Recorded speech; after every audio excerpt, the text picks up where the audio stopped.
My very first review, the one that actually kick-started this entire channel, was of a very, very large sword. And one that, well, truly isn't all that functional because of how big and heavy it was. I figured it's time to take a look at my other really large sword. This time, one that is just a little bit more functional.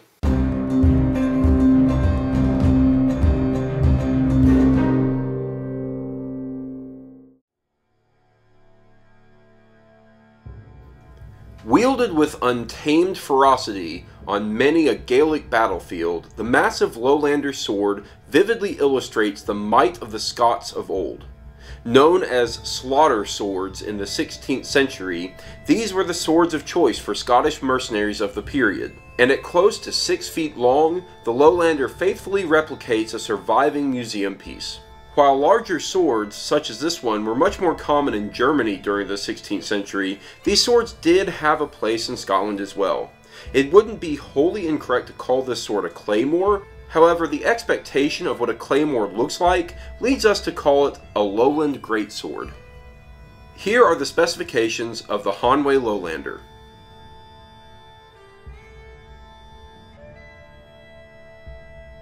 At first glance, this sword actually seems pretty simple, and it's not until you take a closer look at it that you can begin to differentiate this sword from other large great swords and begin to notice the Scottish elements instead of it being a High German element.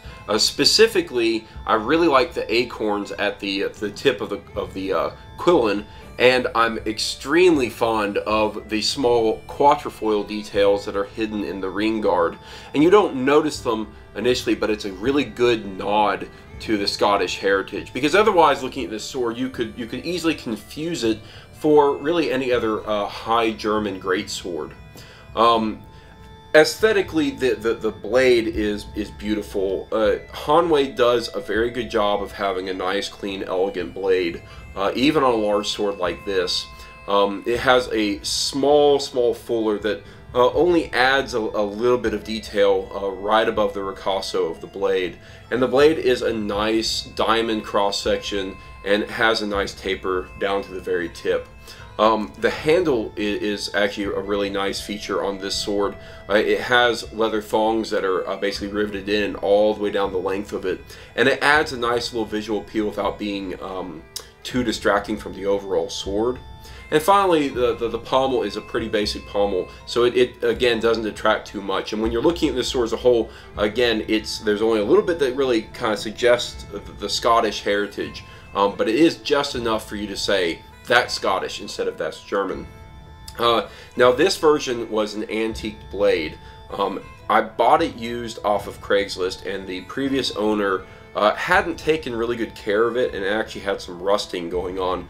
And in one of my previous videos, I did a session on how to clean a sword, and cleaning this one was specifically challenging because I didn't want to completely remove all of the faux antiquing on it. What it actually ended up as was actually a really nice blade. Although the faux antique is gone a little bit, it still gives a nice look to the blade as a whole. If you recall back to my Landsknecht review, you will remember that I found it, well, quite a bit too heavy. This sword is much lighter, and because of that, it is infinitely more usable as a functional sword. What I did find is that I am not very experienced with large, heavy swords. This actually bears out very well in my cut tests. As you can see, I actually cut very low, almost hitting my stand instead of the target. If I'd done more tests, I probably would have been able to get slightly better in honing in my targeting, but I found that I cut very low. I was probably because I was trying to cut in much more of a horizontal arc instead of anything of an angle. But overall, yes, this is an extremely functional sword. It's made of a very good steel, very well tempered, very flexible.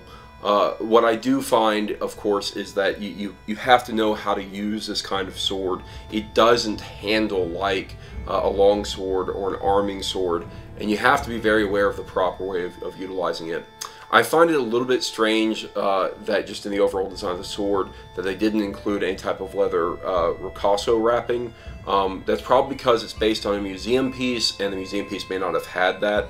It's worth noting that that type of thing may have been on there and may have rotted off over time. Who really knows the history behind it? But you can easily grab the cross with this sword if you need to. However, because of the weight of this sword and where the balance point is, you can easily handle it just at the handle point.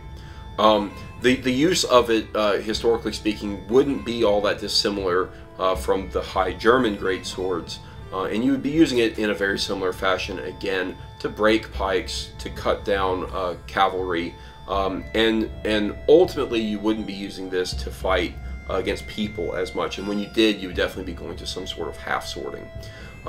Overall, though, I think this is an ultra functional sword. I'm very happy with that. And so it's nice to have one really, really large sword that I can actually utilize when I feel like it. I really kind of figured I'd actually spend the bulk of this review in the conclusion section. Again, because aesthetically there's both detail and not a lot of detail in this sword. There's not a lot to say there, and functionally it's night and day compared to my my other sword that is a really, really large sword. But my conclusions around this one are going to be a little bit more tempered, and especially need to make the note that because this is a used sword, I'm not reviewing a new item.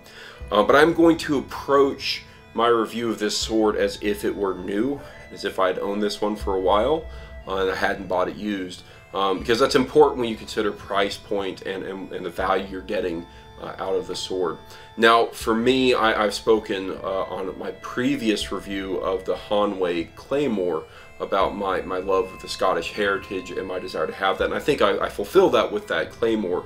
So when I have this sword, it's not really kind of meeting the same expectations of kind of the Scottish heritage. Although it has it, it's not the reason I really want this sword. And the reason I want this sword is because I would like to have that kind of 16th century great sword that I can actually use and try to learn what the use of that large of a sword would be like.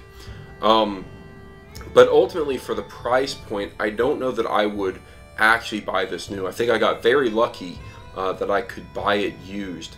And while I think it does come in at a very, very good price, even brand new, I have some reservations about it.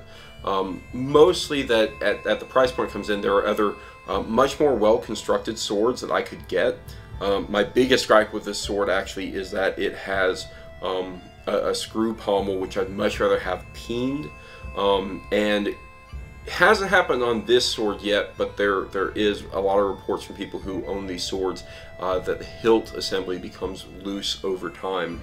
And when you get to that price point, you want really, really good construction. And so those are my reservations about this sword specifically. However, because I haven't gotten to the point where it's actually kind of shaken itself apart and the hilt assembly is still very, very solid, I'm actually extremely happy with this sword. Again, I don't know that I would rate it very, very high, but certainly it's hard to get at a good price point a very large kind of 16th century greatsword. And so for that reason, I'm kind of torn between where I want to rate this sword. And I think I have a fairly solid rating for it that I'll give it, but overall I think I'm happy with it. I think I would purchase it again.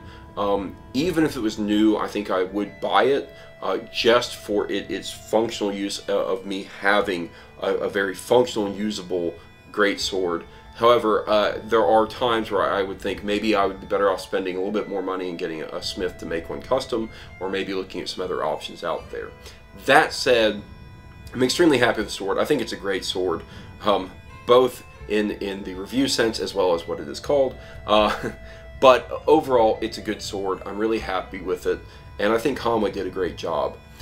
So this is it. It's the Hanwei Scottish Lowlander, and I give it a 3.5 out of 5.